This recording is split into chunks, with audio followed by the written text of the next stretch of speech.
Hey, this is Jenny Lynn. I'm here with lecture number 11. What is the content of worship? Any act of worship, whether personal or corporate. It's easier to talk about it in terms of corporate worship, but it does apply still to personal worship. Any act of worship can be sectioned off into these three categories of content, structure, and style. Content is what is being communicated. Structure is the order of the elements we use to communicate the content, and style is how we communicate the content. Content is our primary concern. Content's what's being communicated. Robert Webber says that the primary factor in worship concerns not the structure nor the style, but the content. Judgment about a particular style of worship must be concerned chiefly with the content of worship. What is being communicated?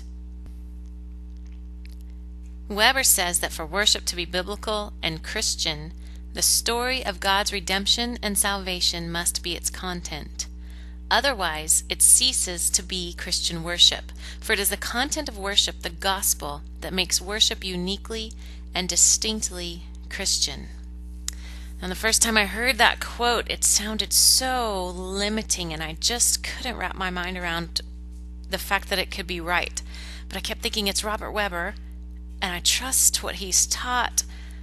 I think the problem is me, not him. And so as I continue to learn, I'm still thinking if the content of worship is not the gospel, it's no longer Christian worship. That just seems so limiting. What is the gospel? The gospel is that Jesus died and he rose again, right? Yes, absolutely. And that is the heart of the gospel. That's the climactic point of all of history. But if that's the case, what do we do with songs like, let's take, for example, God of Wonders from back in the, late 90s, early 2000s. Lord of all creation, of water, earth, and sky, the heavens are your tabernacle, glory to the Lord on high. There's no mention of Jesus in that song. There's no mention of the cross. There's no mention of the resurrection. And so would Weber throw that song out? I don't believe he would, because I think Weber realizes that the gospel, while its heart is at the cross and at the empty tomb, the gospel actually begins all the way at creation, if not perhaps even before creation. And the gospel extends beyond Jesus' second coming and extends into all eternity.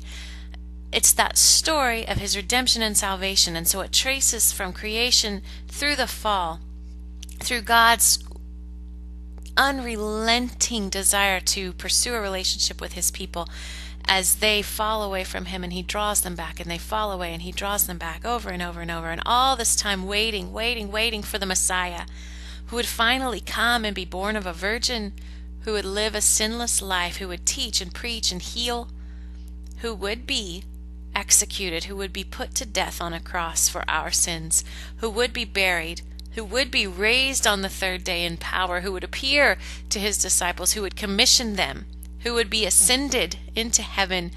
And it's the story of the Spirit coming to indwell the church and to send the church out to tell this message to the world.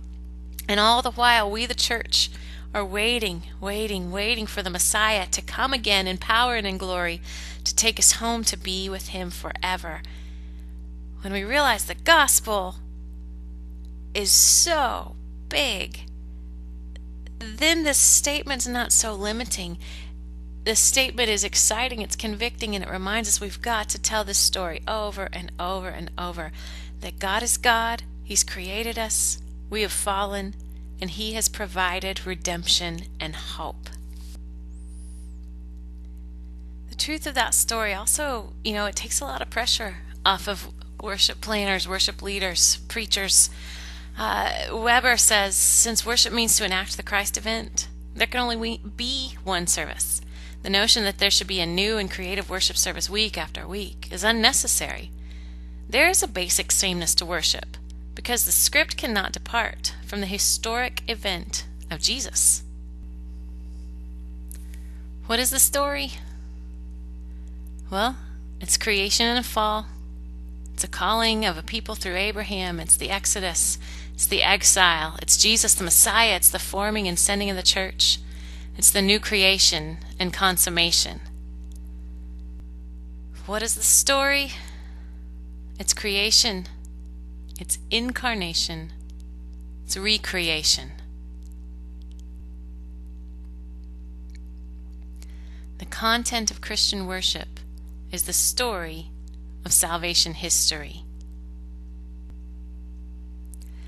The basis of worship is the biblical story of God's initiating a relationship with fallen humanity. The content of worship must be the gospel of Christ. Lecture 12 is about a 5-minute video that does a great job of illustrating the story of everything. Then we'll go on to Lecture 13, which is the How Do We Respond question. So I will talk to you at Lecture 13. Go watch Lecture 12 before you head to 13, though.